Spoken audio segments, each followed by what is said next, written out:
హల్లెలూయా. భూమాకాశముల్లో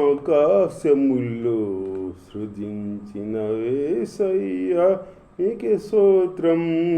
నీ ఆశ్చర్యమైన క్రియలు నేనెలా మరిచిపోదును.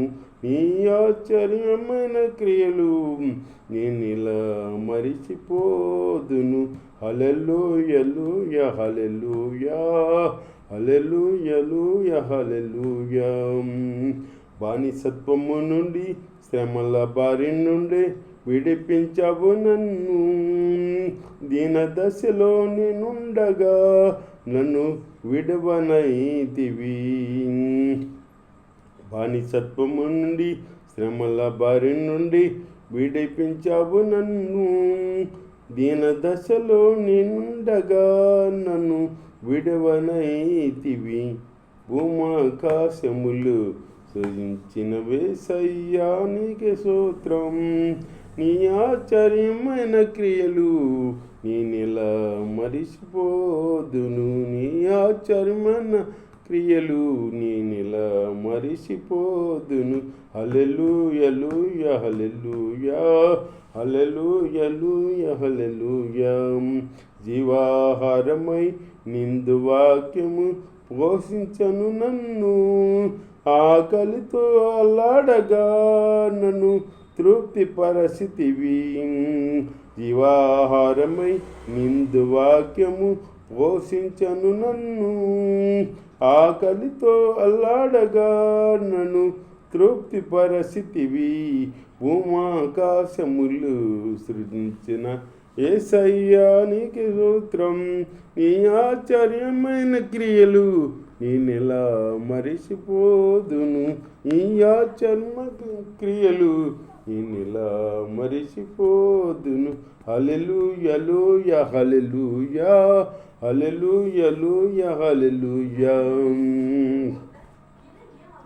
భుజంగములను అణసివేసి కాసినవు నన్ను. ఆపదలో సిక్కుకొనగా నన్ను లేవనెత్తితివి. భుజంగములను అణసివేసి కాసినవు నన్ను. ఆపదలో సిక్కుకొనగా నన్ను లేవనెత్తితివి. భూమాకాశములు సృజించిన యేసయ్యా నీకే స్తోత్రం. నీ ఆశ్చర్యమైన క్రియలు నేనెలా మరిచిపోదును. నీ ఆశ్చర్యమైన క్రియలు నేనెలా మరిచిపోదును. హల్లెలూయా హల్లెలూయా హల్లెలూయా హల్లెలూయా. నూతన యెరూషలేము నిత్య నివాసమని తెలియజేసితివి. నీ తూర్పులో నేనుండగా నన్ను ఉజ్జీవపరిచితివి. నూతన యెరూషలేము నిత్య నివాసమని తెలియజేసితివి. నీ తూర్పులో నేనుండగా నన్ను ఉజ్జీవపరిచితివి. భూమాకాశములు సృజించిన యేసయ్యా నీకే స్తోత్రం. నీ ఆశ్చర్యమైన క్రియలు నేనెలా మరిచిపోదును. నీ ఆశ్చర్యమైన క్రియలు నేనెలా మరిచిపోదును. హల్లెలూయా హల్లెలూయా హల్లెలూయా హల్లెలూయా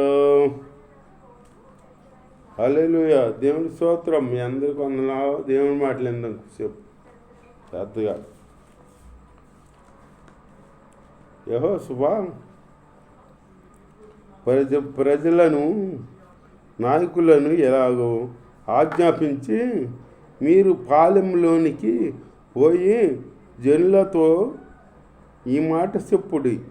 మీరు స్వాధీనపరుచుకుంటకు మీ దేవుడైన యెహోవా మీకు ఇస్తున్న దేశమును స్వాధీనపరుచుకున్న బోవుటకై 3 దినములలోగా మీరు యోర్దాను దాటవలేను గనుక ఆహారమును సిద్ధపరుచుకున్నది అన్నాడు. మాట యెహోషువ మనం వెళ్ళే దేశానికి మనం వెళ్తాం కదా, మీరు ఆహారం సిద్ధపరచుకోండి అది చెబుతున్నాడు అన్నమాట యెహోషువ భక్తుడు. దేవుని స్తోత్రం. మరియు రూబేనీయులకును గాదీయులకును మనసే అత్తగోత్రపు వారికి యెహోవా ఇలాగూ ఆజ్ఞాపించాను.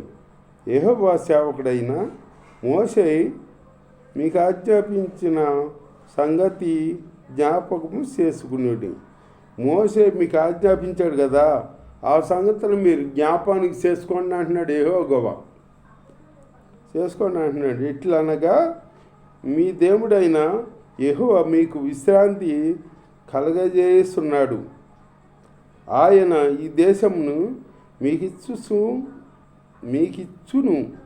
మీ భార్యలను, మీ పిల్లలను, మీ ఆస్తియు యోర్దాను యువతల మోషేకిచ్చిన ఈ దేశమున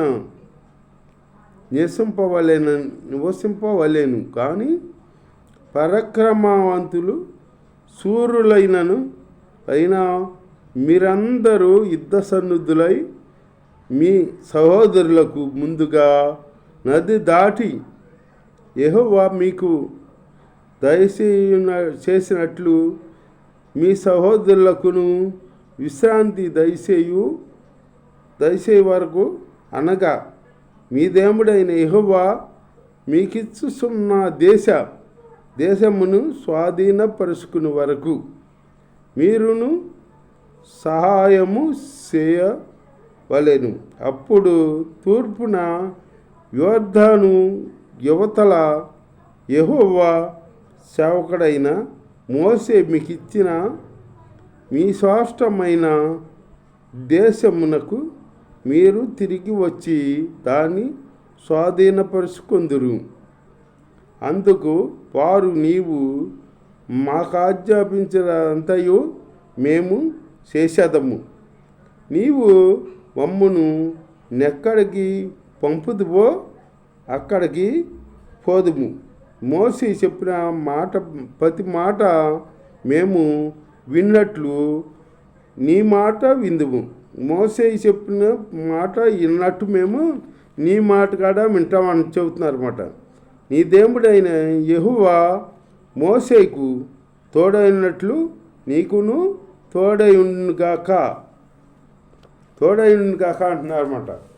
ఇప్పుడు మనుషులు కాడ దీవిస్తారు, దేవుడే కాదు, మనుషులు కాడ యెహోవాని దీవిస్తున్నారు అన్నమాట. నీ దేవుడైన యెహోవా మోషేకి తోడైనట్టు నీకు కాడ తోడై ఉండుగాక అంటున్నారన్నమాట. తోడై అంటారు. దేవుడి స్తోత్రం. నీ మీద తిరగబడి నీవు వారికి ఆజ్ఞాపించు ప్రతి విషయంలో నీవు నిబ్బరం కలిగి ధైర్యము తెచ్చుకొనవలెనని యెహోవా నాకు ఉత్తరం ఇచ్చిరి. చూడు, ఆ దేవుడు కాదు, ఆ మనుషులు కాడ ఇశ్రాయేలు పెద్దలందరూ చెబుతున్నారన్నమాట యెహోషువాని. మేము మోసే మాట విన్నట్టు నీ మాట వింటాము, నీకు యెహోవా తోడై ఉన్నాడు, నువ్వు నిబ్బరం కలిగి ధైర్యంగా ఉండు అని చెబుతున్నారు యెహోషువకే. మనుషులు కాడ దీవిస్తారన్నమాట. దేవుడే కాదు దీవించేది, మనుషులు కాడ దీవిస్తున్నారు. అట్లాగే మనుషులు కాడ దీవించేటట్టుగా ఉండాలి. భక్తి చేయాలి.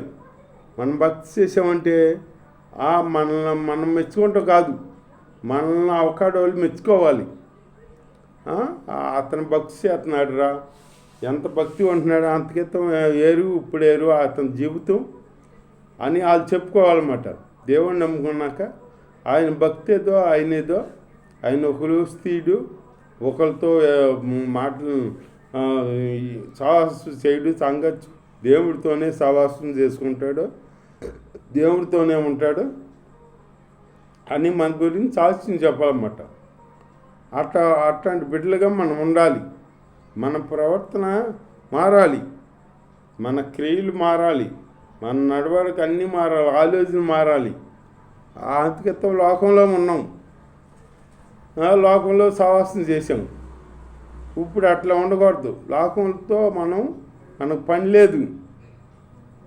దేవుడు చెప్తున్నాడు, లోకంతో నువ్వు సాహసం చేస్తే నాతో సాహసం నీకు ఉండదు, నాతో సాహసం చేస్తే లోకం సాహసం నీలో ఉండదు, నాతో సాహసం చేస్తే లోకం సాహసం నీకుతో ఉండదు. లోకంతో సాహసం చేసావనుకో నేను నీకు దూరం అయిపోతాను అంటున్నాడు దేవుడు అక్కడ. అట్లాగే మనం దేవుడితోనే మన సాహసం ఉండాలి. అంతకితం పెంట కుప్పల మీద సైతం మనల్ని లేమనెత్తి పిలిచి ఏ అధికారం ఏ యోగ్యత లేని మనకి యోగ్యత ఇచ్చాడు దేవుడు.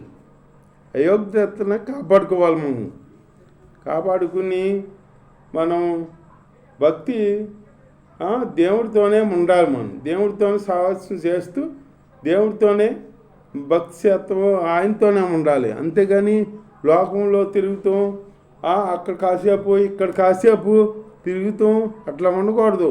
కుక్క తన వాంతికి తిరిగినట్టు తిరగకూడదు. మనం అట్లా తిరిగే జీవితం మనలో ఉండకూడదు. దేవుడు నిన్ను పిలిచాడు కదా, పిలిచిన దానికి నువ్వు అక్కడ నమ్మకంగా ఉండు, దేవుణ్ణి నమ్మకంగా ఆరాధించు, ఆయన కనపరుచుకో అని దేవుడు చెప్తున్నాడు. నన్నే నీవు కనపరచాలి, ఏరొక దాన్ని నువ్వు మొక్కకూడదు, అది నీకు ఉండకూడదు, నేనే నీకు దేవుణ్ణి, నేను కాక ఎవరో ఉండకూడదు అని చెబుతున్నాడు అనమాట దేవుడు. అట్లా ఉండాలి. ఇక్కడ మనుషులు కాడ యెహోవాని దీవిస్తున్నాడు అన్నమాట. ఇశ్రాయేలు పెద్దలు మోసేకి తోడన్నట్టు నీకు తోడై ఉంటాడు దేవుడు. మేము మోసే మాట విన్నట్టు మీ మాట కాడ నీ మాట కాడ వింటాం మేము. నీకు దేవుడు తోడై ఉంటాడు. నువ్వు నాకు క్షేమంగా నడిపించు అని చెబుతున్నారన్నమాట. మనుషులు కాడ దీవిస్తున్నారన్నమాట. దేవుడే దీవిత్తం కాదు, మనుషులు దీవిస్తున్నారు. అట్లా ఉండాలి మనం. దేవుడు మనుషులు కాడ మెచ్చుకునేటట్టు ఉండాలి. అలాంటి జీవితం కలిగి మనము ఉంటే దేవుడు మనకి కార్యం చేస్తాడనమాట. నూను కుమారుడైన యెహోవా ఏగుల వారైన ఇద్దరు మనుషుల్ని పిలిచి, మీరు పోయి ఆ దేశమును ముఖ్యంగా ఎరుకోను చూడని వారితో చెప్పాను. ఎరుకోను చూడని వారితో చెప్పాడనమాట. అది ఎలాంటి దేశమో ఏంటో అని చూడమని చెప్పాడనమాట. హితిము నద్ద నుండి వారిని రహస్యంగా పంపాను. వారు వెళ్ళి రాహాబును ఒక వేశ్య వెంట చేరి అక్కడ దిగగా, రాహాబును ఒక వేశ్య వెంట దిగారంట. దిగి అక్కడ